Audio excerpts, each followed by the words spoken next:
दोस्तों, जब भी इंडिया के सबसे डेवलप स्टेट की बात होती है तो केरला का नाम सबसे पहले आता है और इसके रीजंस बिल्कुल क्लियर हैं। यहाँ लिटरेसी रेट 96% से ज्यादा है, हेल्थ केयर सिस्टम पूरे देश में टॉप पे है, लाइफ एक्सपेक्टेंसी 75 साल के ऊपर है और पॉवर्टी सिर्फ 0.5% के आसपास है। मतलब एजुकेशन, हेल्थ और लिविंग स्टैंडर्ड में केरला एक एग्जाम्पल माना जाता है। लेकिन दोस्तों, पिक्चर जितनी परफेक्ट दिखती है, असली कहानी उतनी सिंपल नहीं है। केरला के अंदर एक ऐसी प्रॉब्लम पल रही है जो आज नहीं तो कल पूरे सिस्टम को हिलाने वाली है और ये प्रॉब्लम अभी लोग ज्यादा डिस्कस नहीं करते। इस प्रॉब्लम का नाम है डेमोग्राफिक कोलैप्स। अब इसका मतलब क्या है? सिंपल भाषा में समझे तो एक समाज तब तक स्टेबल रहता है जब तक नए बच्चे पैदा होते हैं और बूढ़े लोग रिटायर होते हैं। लेकिन जब नए बच्चे ही पैदा कम होने लगते हैं तो एक दिन आता है जब वर्किंग पॉपुलेशन कम हो जाती है और बूढ़े लोग बढ़ जाते हैं। तब सिस्टम पर प्रेशर बनना शुरू होता है। केरला में ये प्रेशर इसीलिए बन रहा है क्योंकि यहाँ का फर्टिलिटी रेट डेंजरसली लो हो चुका है। फर्टिलिटी रेट का मतलब होता है एक महिला अपनी लाइफ टाइम में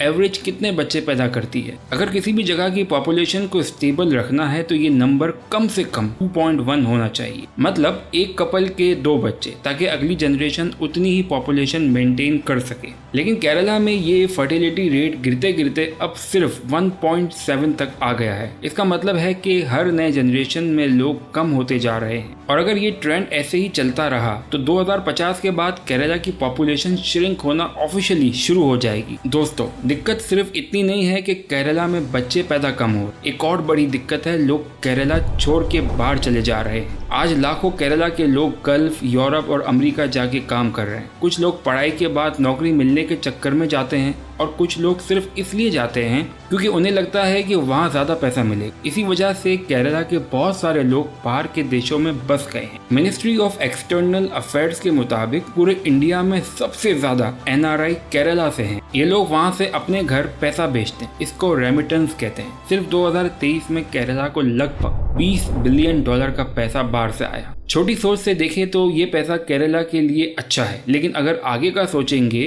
तो यही पैसा एक दिन दिक्कत बन जाएगा क्योंकि गल्फ जैसे देश, सऊदी और UAE अब अपने ही लोगों को पहले जॉब दे रहे हैं। और IMF रिपोर्ट की माने तो 2030 के बाद इन देशों में बाहर से आने वालों के लिए जॉब और भी कम मिलेगी। मतलब आगे चल के केरला के लिए डबल टेंशन हो जाएगा। एक तो बाहर से पैसा कम आएगा और दूसरा उसकी पॉपुलेशन भी दिन ब दिन घटती जाएगी। लेकिन दोस्तों, ये तो सिर्फ फाइनेंशियल साइड की बात है। एक और साइकोलॉजिकल साइड भी है जो और ज्यादा डेंजरस। जब यूथ माइग्रेट करता है तो शादी डिले होती, जब शादी डिले होती है तो बच्चे लेट या कम होते हैं। कई लोग तो बच्चे करते ही नहीं और यही चीज फर्टिलिटी रेट को और गिराती है। और जब फर्टिलिटी और गिरती है तो पॉपुलेशन कोलैप्स अपने आप और फास्ट हो जाता है। आज केरला में 60 साल से ऊपर लोगों की संख्या 17.6% हो चुकी और 2050 तक ये संख्या 40% तक पहुंच सकती है। मतलब सिंपल शब्दों में हर 2 लोग में से एक आदमी बुढ़ा होगा। अभी तक हमने सिर्फ 2 प्रॉब्लम देखी, फर्टिलिटी रेट का गिरना और यूथ का बाहर जाना। लेकिन असली इम्पैक्ट तब दिखेगा जब सिस्टम के core pillars health care, pension और इकोनॉमी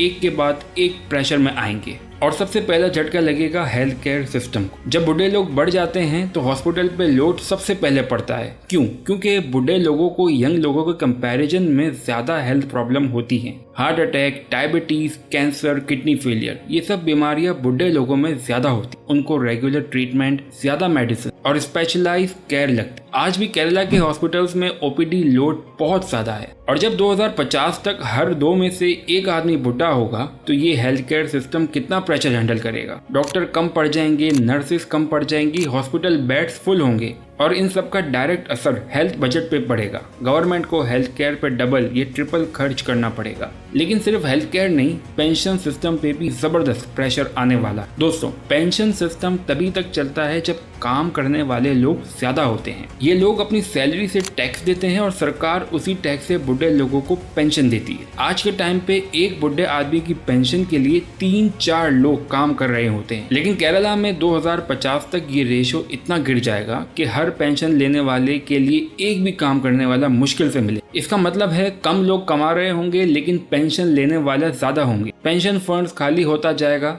और सरकार पर पैसे देने का प्रेशर बढ़ता जाएगा। और दोस्तों, अगर पेंशन सिस्टम ही टूट गया तो सिर्फ बुढ़े लोग नहीं, पूरे स्टेट की इकोनॉमी हिला दी जाएगी। अब सवाल ये उठता है कि क्या इस प्रॉब्लम का सलूशन है? क्या इस क्राइसिस को रोका जा सकता है, या फिर केरला भी उन्हीं देशों की तरह कोलैप्स की तरफ बढ़ रहा है जिनके बारे में हम अब तक सुनते आए हैं? पहले जरा दुनिया को देखें। जापान ने अपनी फर्टिलिटी बढ़ाने के लिए गवर्नमेंट स्पॉन्सर्ड डेटिंग इवेंट्स तक करवाए, फ्री चाइल्ड केयर दिया, टैक्स इंसेंटिव दिए, फिर भी उनका फर्टिलिटी रेट 1 पॉइंट के आसपास अटका हुआ है। साउथ कोरिया ने child care subsidy, housing benefits और मैटरनिटी लीव्स तक दिए, लेकिन 2023 में उनका फर्टिलिटी रेट 0.7 तक गिर गया, दुनिया का सबसे लोवेस्ट। चाइना ने तो अपनी 1 चाइल्ड पॉलिसी हटाकर 3 चाइल्ड पॉलिसी तक ले आया, लेकिन उनका फर्टिलिटी रेट अब 1 के नीचे जा चुका है। यानी दोस्तों, जब एक बार फर्टिलिटी कोलैप्स हो जाए तो उसे रिवर्स करना बहुत मुश्किल होता है। और इसका सबसे बड़ा रीजन है सिर्फ पैसा या पॉलिसी नहीं, प्रॉब्लम माइंडसेट का है।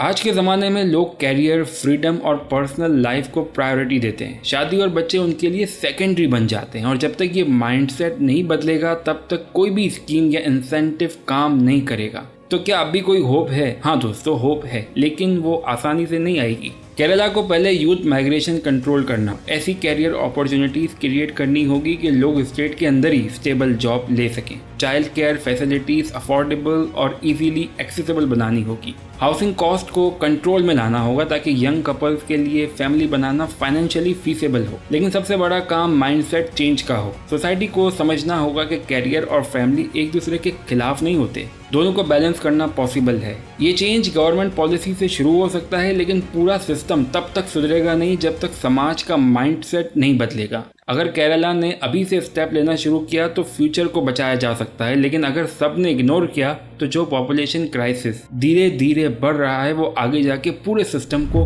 तोड़ के रख देगा। उम्मीद है मेरी जानकारी आपको पसंद आई होगी। For more videos please like this video and subscribe this channel. Thank you.